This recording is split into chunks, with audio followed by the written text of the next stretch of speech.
the Renacimiento and La Vanguardia.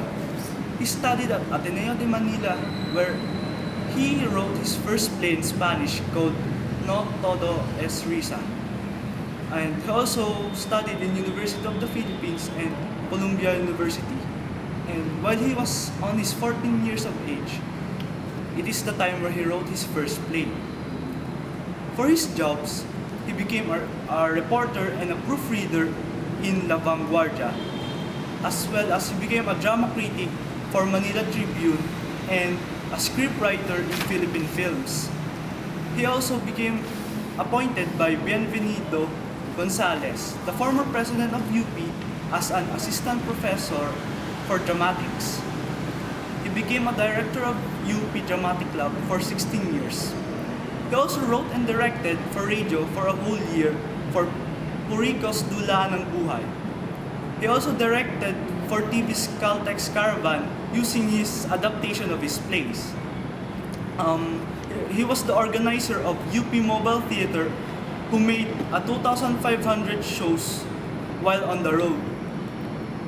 And to top it off, UP Mobile Theater gained 2 awards, namely Citizens Council for Mass Media and Balagtas Award. Guerrero was also given the chance to observe different theater and drama schools in US and in England thanks to scholarships provided to him.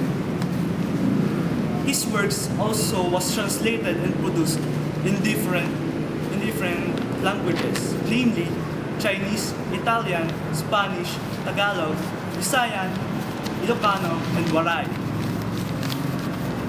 Furthermore, 14 of his works are now included in 23 books and anthologies used in high school and college levels. And some of these are also present in the Russian encyclopedia. While being a writer, his works were also used by some writers for their thesis for masteral and PhD. These writers are named as Adelaida Muere, Corinta Barranco, Maria Aurora Ella, Ranulfo Ocampo from UST, while Arsenio Arabia from FEU, also Juana Patin from St. Louis University, Maria Tolosa from College of Holy Spirit, Isidro Perfecto Jr. from St. Siliman University, at Corazon Gaabucayan from Central Escolar University. He also acquired awards during his lifetime, namely Rizal Pro Patria Award for Drama, Araw ng Maynila Award for Drama, Republic Cultural Heritage Award for Literature, Ateneo de Manila University's Tanglaw ng Lahi Award 1981, and last but not the least, Aliw Hall of Distinction Award for Playwriting. In commemoration of Guerrero as well, in the University of the Philippines, they named a theater there after him, and it's called Wilfredo Maguerero Theater in the Diliman campus.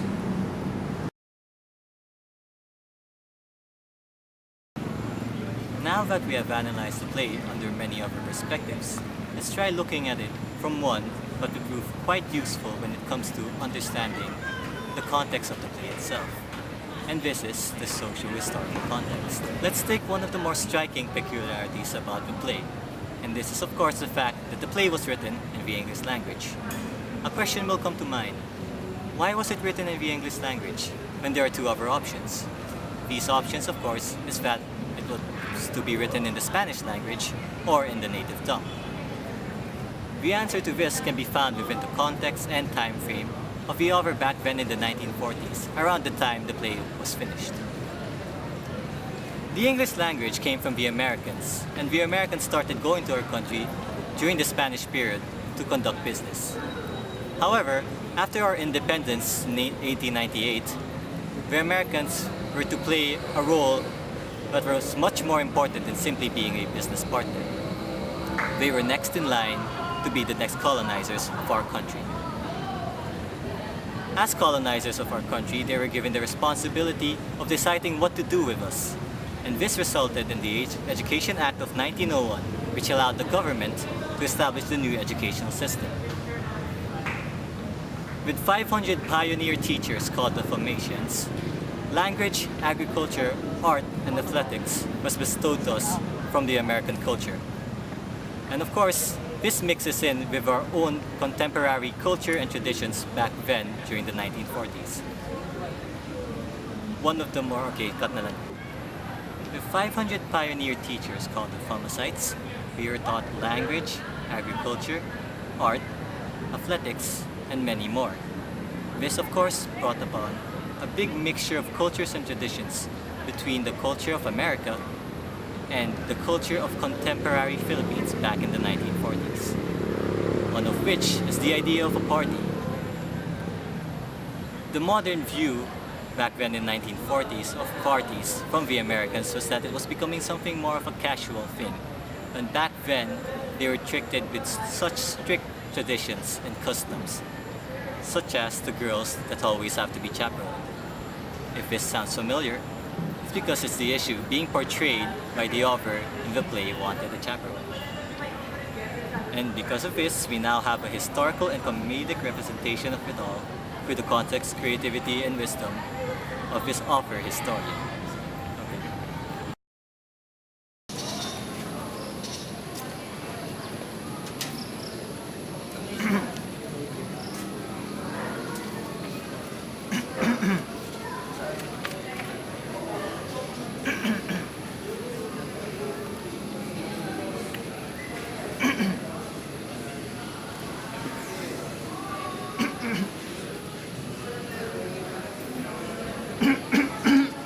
Ano naman gusto mo, Roberting? Baka ubuhin ka dyan. Kasi may hihingin ko ako sa'yo. Ano naman hihingin mo sa amin, Roberting? Medyo nakakahiya ko Nahihiya ka. Kung nahihiya ka, bumalik ka na lang sa kwarto mo. Siguro, yung dating allowance ko po. Ano meron sa dati mong allowance?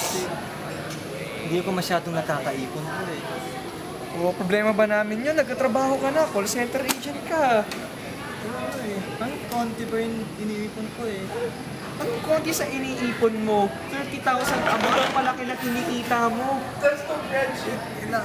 Hindi ko na na-afford yung mga binibili ko. Ano ba kasi binibili mo? Yung mga gamit pang bahay at yung para sa girlfriend ko. Ba't magiging problema naman yung panggastos mo sa girlfriend mo? Hindi ko na, masyadong nagagamit ko yung pera, hindi ko na Ano ba kasi ano bang binibili mo para sa kanya? Renault? Kotse? Damit? Louis Vuitton? pastillas. Pastillas? Paano mo hindi?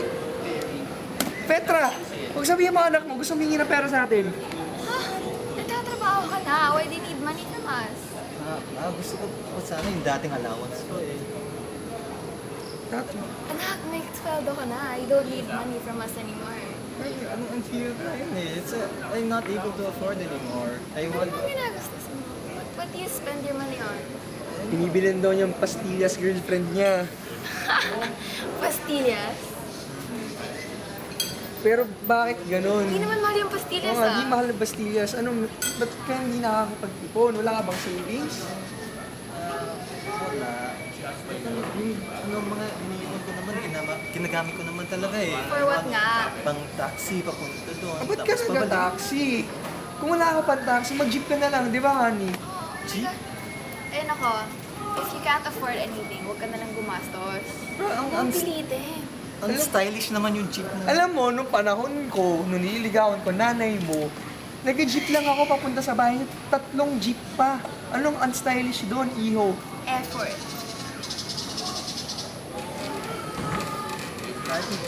Konti lang sa dati. Walang konti-konti, nagkatrabaho ka na. 30,000 a month kinikita mo. Ngayon, kung wala ka pang gastos, bumalik ka sa kwarto mo.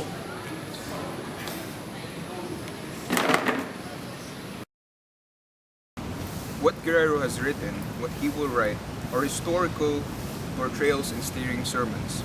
More than any other Filipino playwright, Guerrero is the historian and moralist of this confused, turbulent period when our time-honored virtues and way of life are somewhat giving way to a new and frightening system of thought and morals. What Guerrero has written, what he will write, are historical portrayals and steering sermons. More than any other Filipino playwright, Guerrero is the historian and moralist of this confused, turbulent period, when our time-honored virtues and way of life are somewhat giving way to a new and frightening system of thought and morals. With his 13 plays, 8 other plays, and 7 more plays, Wilfredo Maria Guerrero is assured of his permanent place in the history of Filipino literature in English.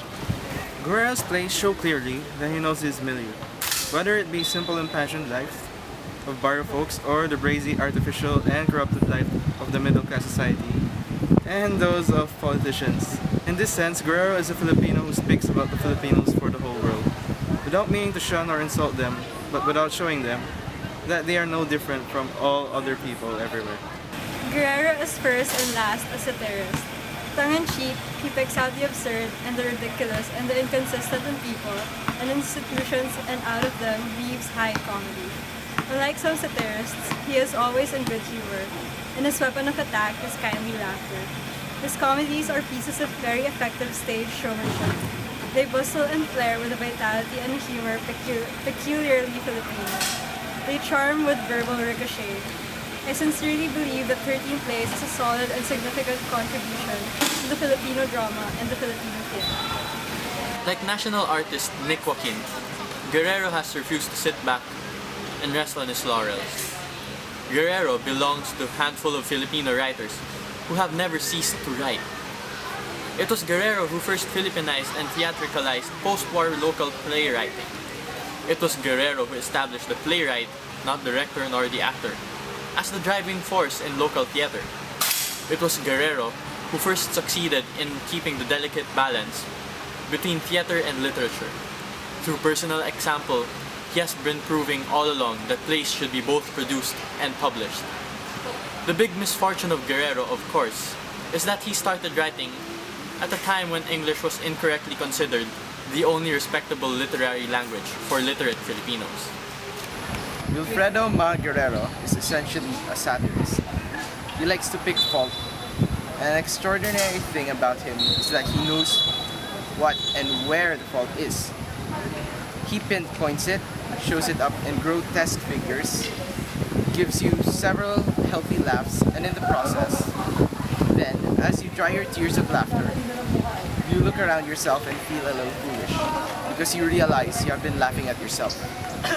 He is a caricaturist with a deft and delicate touch of armor, piña, and embroidery, with the yellow glint of highlighting an amor song. Guerrero, the Philippines' most prolific dramatist, employs twisted idioms and the gauche gesture to help expose the inner compromise and failures of this insatiable part of society. Guerrero's reputation more clearly depends on his work as a satirist, as a social critic who, at his best, comes closer to Molière or Aristophanes than to Ibsen. Guerrero's plays have been influenced by Ibsen, obviously, but his writing seems to belong to no other school than that of which he founded by himself. Guerrero's plays were written to be acted on an intimate informal stage by capable actors. But any reader with a modicum of imagination will digest the player's lines, imagine the completely lifelike characters going through their paces, and enjoy the true beauty of these 13 plays. You capture vividly the atmosphere, the life of your people. Obviously, they're what might be called folk plays, adapted to a special local audience. I am by no means sure, however, that would not be more useful if you aimed at writing professionally for your own country. As a matter of fact, I think that the drama very much needs just now to be reborn in the context of specific cultures. In the decades after the war, when most educated playwrights within and outside the University of the Philippines were writing talky literary plays whose problems and English twang were unmistakably imported, Guerrero successfully pioneered in the creation of Filipino plays which focused on specific problems of one sector of Philippine society and presented characters whose language and psychology were undeniably middle class. It was Guerrero, too, who first succeeded in using English in a way that did not destroy the realism of his plays. Finally, the obvious success of most of Guerrero's plays among the urban and rural